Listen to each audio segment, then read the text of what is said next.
kembali lagi di channelnya Tekno Komputer Bali. Kali ini kita ada tema rakitan full white dengan part-partnya itu hampir semua full Lianli. Oke, karena itu kita lanjut aja untuk bahas apa aja sih spek-speknya untuk rakitan full white ini.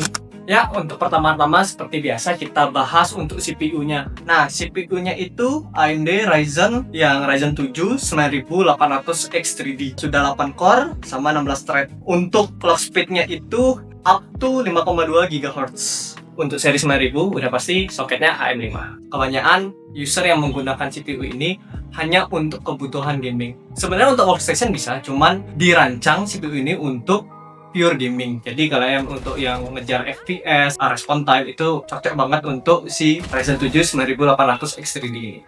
Dan juga di harganya itu udah oke banget untuk price to performance-nya ya. Di harga 8 juta dibandingkan di Ryzen 9 yang 9900 itu udah di atas 10 juta. Oke, dengan TDP si CPU-nya ini di sekitaran 120 watt, kita jadinya sekarang pakai pendinginannya itu pakai liquid cooler, Ayo liquid cooler dari Thermaltake yang Wonder Vision 360 UV ARGB yang varian putih.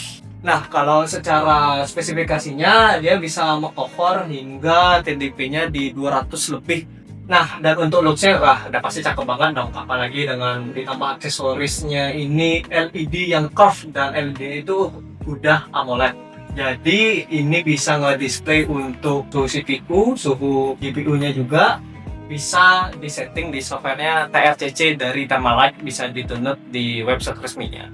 Nah, karena ini fan bawaannya kita udah ganti ke Lianli dan jadinya fan bawaannya daripada nganggur, kita pasangkan di samping casing di bagian dalamnya yang tidak terikat ini. Nanti kita akan kasih footage-nya, videonya di bagian mana sih dipasang ini untuk fan bawaannya yang udah nggak daripada tidak terpakai itu. Nah, karena jadinya ini push pull, jadi untuk pendinginannya jauh lebih oke dan panasnya jauh lebih cepat terdistribusi jadinya. Ya, untuk selanjutnya yang jadi buah bibir lah untuk partnya kali ini, yaitu RAM. Ya, kita tahu lah ya, sekarang RAM lagi kegoreng banget harganya gara-gara AI-an.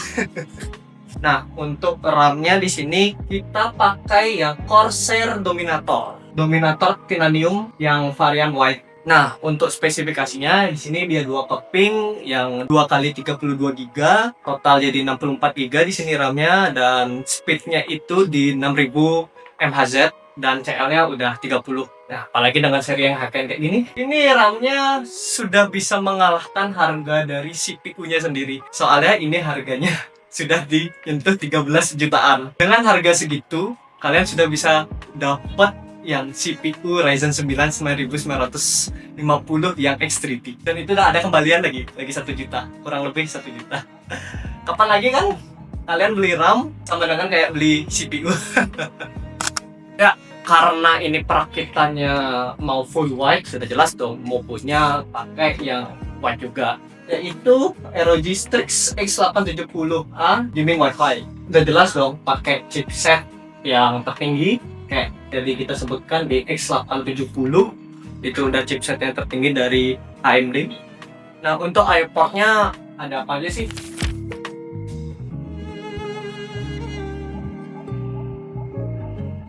Oke, untuk yang slot M.2-nya di sini ada 4, 2 slot PCIe 5, 2 slotnya lagi itu yang PCIe Gen 4. Jadi di sini kita pasangkan SSD-nya untuk satu buah aja yang dipakai, itu di bagian paling atas di slot PCIe 5-nya.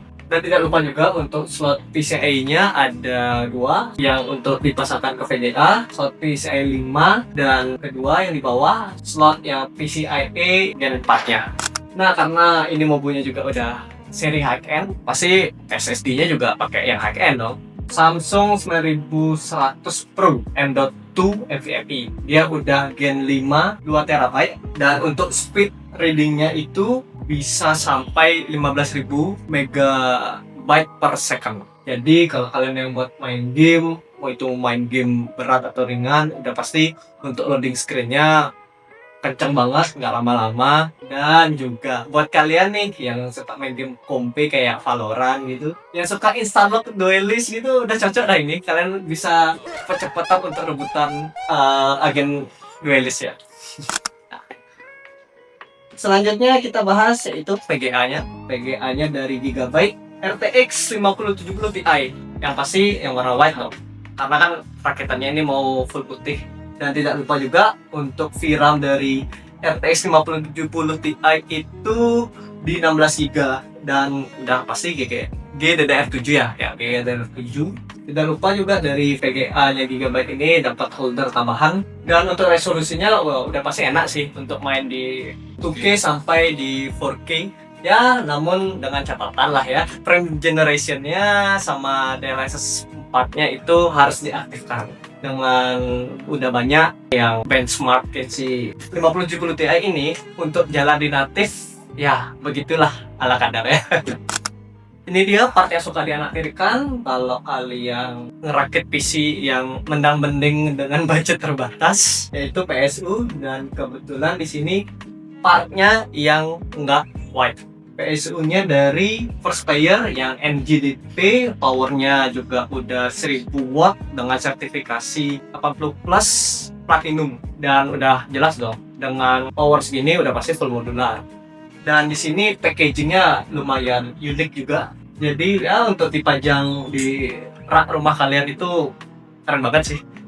Untuk harganya di 2 jutaan. Jadi ya untuk PSU di 2 jutaan udah pasti dapat spesifikasi yang wow banget. Karena PSU-nya ini yang hitam, pasti bawaannya untuk kabelnya juga, kabel powernya itu warna hitam. Karena ini full rakitannya putih, kita udah ngakalin kok biar kabelnya itu terlihat putih, kita ada nambahin kabel extension. Nah, yang pertama untuk CPU power yang 2x8 pin itu dari transporter kabel. Terus yang untuk 24 pin yang ke Mobo itu dari Lianli streamer yang wireless, dan juga untuk powernya ke VGA yang 16 pinnya itu juga dari Lianli streamer wireless. Ini bisa disetting RGB-nya di softwarenya si Lianli, yaitu L-Connect. Oke, untuk part yang terakhir yang bikin looks-nya ini cakep banget dan buat bikin dompet kalian, ini dia semua partnya dari Lianli. Fan, casing, dan yang kita tadi sudah sebutkan sebelumnya, sama kabel extensionnya. Oke, kita bahas sama casingnya dulu. Nah, ini casingnya itu yang seri 011 yang Dynamic Evo yang XL, yang pasti dong varian yang putih. Untuk ukurannya itu, ini dia full tower dan support mobilnya sampai yang EATX. Dan juga sebenarnya di atas ini kita masih bisa masang untuk LED tambahan kayak yang perakitan kita sebelumnya itu yang temanya itu Hitachi. Dan juga pada bagian depan casing ini ada LED strip dan juga tombol power di bagian kanan atas, dan itu juga di belakang bawahnya itu juga ada tombol secara manual untuk setting RGB-nya. Dan ini juga untuk bagian depannya ini ada I/O port. Dan untuk casing ini dibanderol dengan harga 3,8 jutaan. Jadi ya hampir 4 juta habis untuk casing aja. Belum lagi sama part Lianli yang lain seperti fan ini dan kabel streamernya. Oke, lanjut yang terakhir untuk fan-fannya dari Lianli, dia yang seri yang sama yaitu Unifan SL yang Infinity. Nah, jadi yang untuk bagian atas dan bawah itu dia menggunakan yang ukurannya 140 mm, dan yang pada bagian bawah itu yang reverse bleed, jadi untuk bagian intake-nya, dan yang di bagian atas itu untuk yang outtake-nya. Untuk bagian samping dia pakai yang 120. Nah, yang 120 ini yang wireless, dan kebetulan yang 120 wireless-nya ini yang reverse. Dan juga selanjutnya yang di bagian belakang ini 2 buah single yang 120 juga, dan itu wireless juga. Jadi untuk secara airflow-nya pada bagian bawah itu intake, samping juga intake, dan bagian atas dan belakang itu yang menjadi outtake.